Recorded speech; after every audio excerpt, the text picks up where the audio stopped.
At ngayon po, ating masasaksihan ang pagbubukas ng MMIP2 Main Canal Headgate sa pangunguna ng ating mahal na Pangulo kasama si NIA Administrator Guillen at Governor Talino Mendoza. At the count of 3, Mr. President. 3.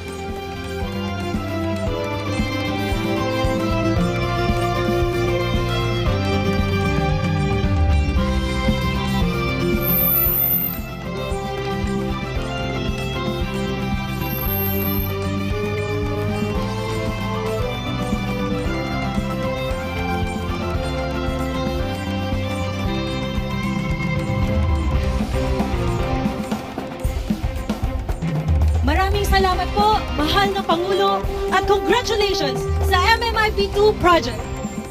Ang proyektong ito ay maghahatid ng sapat na patubig sa 9,528 hektarya ng lupaing pansaka sa bayan ng Pikit at Alyosan sa probinsya ng Cotabato at sa bayan ng Pagalungan at Dato Muntawal sa probinsya ng Maguindanao del Sur.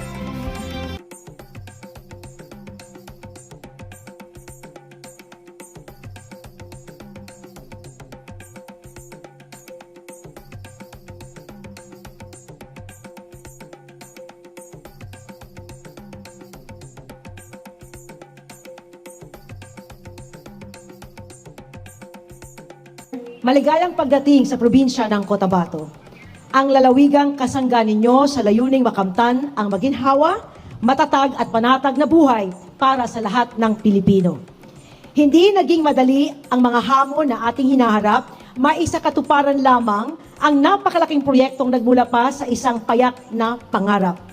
Ang inaugurasyon at turnover ceremonies ng Malitubog Maridagao Project 2 ay maituturing na isang makasaysayang tagumpay na bunga sa pagsisikap na mapaunlad ang produksyon ng palay sa Cotabato at maiangat ang pamumuhay ng ating mga magsasaka na magdudulot ng pagkakaisa, pagkakaunawaan at kaayusan sa ating pamayanan.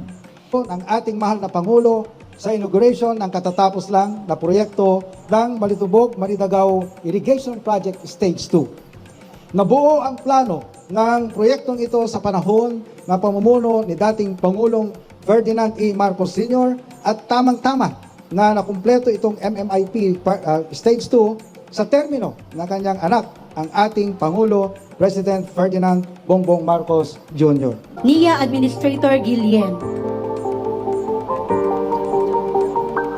The Malitubog Maridagao Irrigation Project is a peace project of the government that aims to contribute to agricultural productivity and socio-economic development in the conflict areas of Mindanao as envisioned by former President Ferdinand E. Marcos Sr.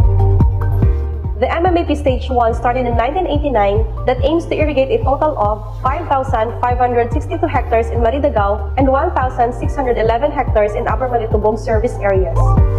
In 2011, MMIP Stage 2 began its implementation and was originally targeted to be completed in 2015 to irrigate the 9,528 hectares benefiting some 3,100 farmer beneficiaries in the municipalities of Alyosan and Pikit in Cotabato Province and Pagalungan and Dato Muntawal in Maguindanao del Sur.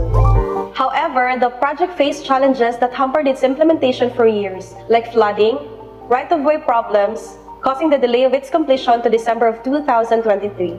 Under the directive of President Ferdinand Bongbong Marcos Jr. to complete the project, NIA Administrator Eduardo Eddie G. Guillen visited the project site in 2023, where he talked with the residents and the project beneficiaries for the resumption and completion of the project, its benefits and impacts once the project is completed, paved the way for its resumption and fast implementation. Finally, the project is now completed and a series of test runs were conducted. Currently, more than 8,000 hectares are being partially irrigated and service roads are now enjoyed by the residents to access their products, fostering an atmosphere of socio-economic progress in the area. Apart from its agricultural productivity to improve the lives of the farmers in Cotabato and Maguindanao provinces, the project is instrumental in convincing the beneficiaries to stop the war and make it a peace zone area.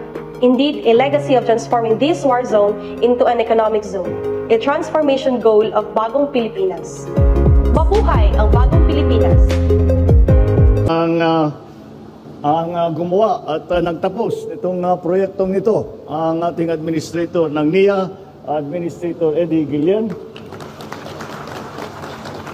fellow workers in government, mahal kong mga kababayan, ladies and gentlemen, our representatives of the province of Cotabato, ladies and gentlemen, good afternoon. Ako po ay nagagalak na makibahagi sa inaugurasyon ng Malitubog Maridagaw Irrigation Project Stage 2 o MMIP2. Dahil magbibigay ito ng patubig sa halos 10,000 ektaryang ng lupa na ang area na yan ay mas malaki pa, higit ng 2 beses ang buong lungsod ng Maynila. Ang MMIP ay pwede rin tawaging mas malaking irrigation project. At hindi lang mas malaki, mas maganda pa. At kung dami naman ang benepisyaryo ng susumahin, higit sa 4,000 magsasaka ang makikinabang nito. Ani nila ay sasagana, buhay nila ay gaganda. Nandyan yung ating ibang sa ating ng mga representative ng mga farmer leader. Ito po ay para sa inyo. Tala ng patubig. Kaya naman, ang kanal ng MMIP2 ay di lang agusan ng tubig, hindi lang daluyan ng buhay at bukal ng pag-asa ng ating lahi. Without water, there are no farms. Without farms, no food. No food, no life. Therefore, water is life. With this comes another fundamental truth. Without water security, we cannot have food security. Ang tubig ng irigasyon na ito ay hindi lang bubuhay sa ating pananim. Ito rin ang didilig sa kapayapaan ng ating binubuhay, sa demokrasyang ating pinapalago.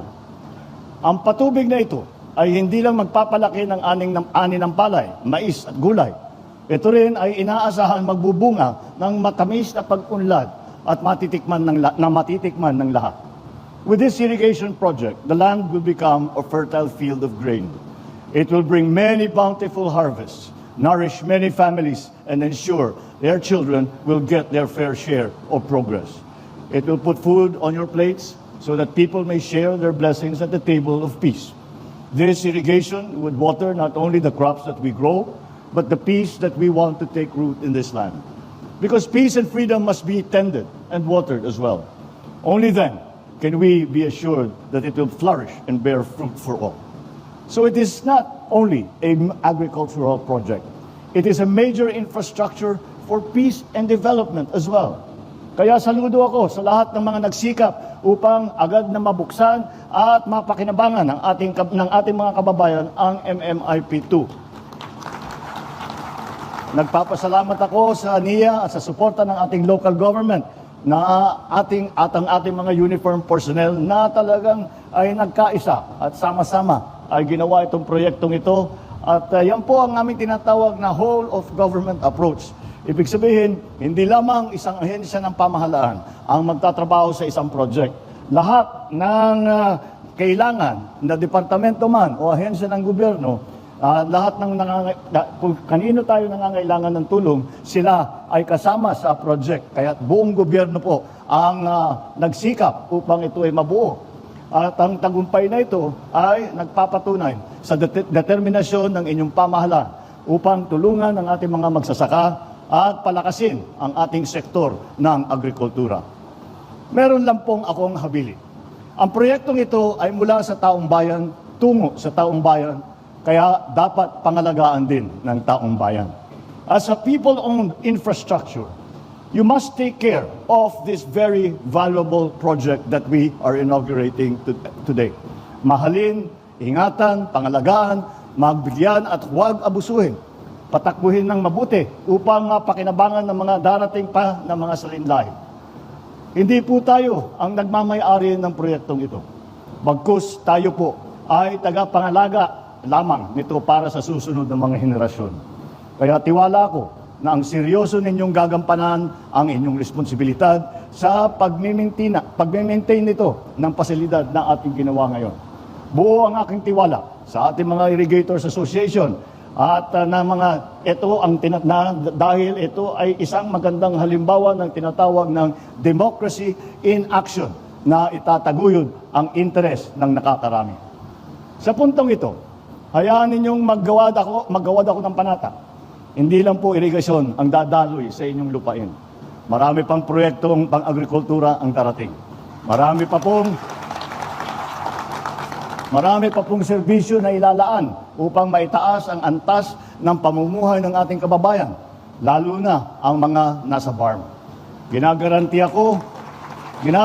ako sa inyo na ang Build Better More na programa natin ay hindi lang pangkalunsuran, ito ay pangkanayunan at pangkalahatan. Sapagkat saan man kayo sa bansang ito, kasama kayo sa pag-unlad na minimiti natin sa ilalim ng bagong Pilipinas. Muli, maraming salamat sa lahat ng tumulong at nagkaisa upang matapos itong proyektong ito.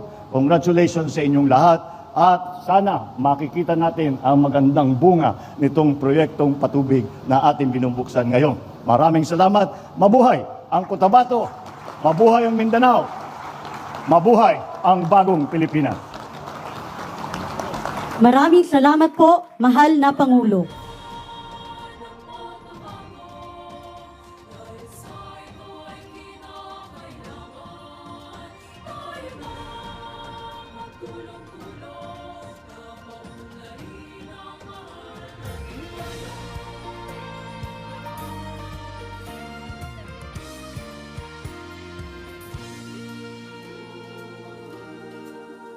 Panahon na ng pagbabago dahil sa ito ay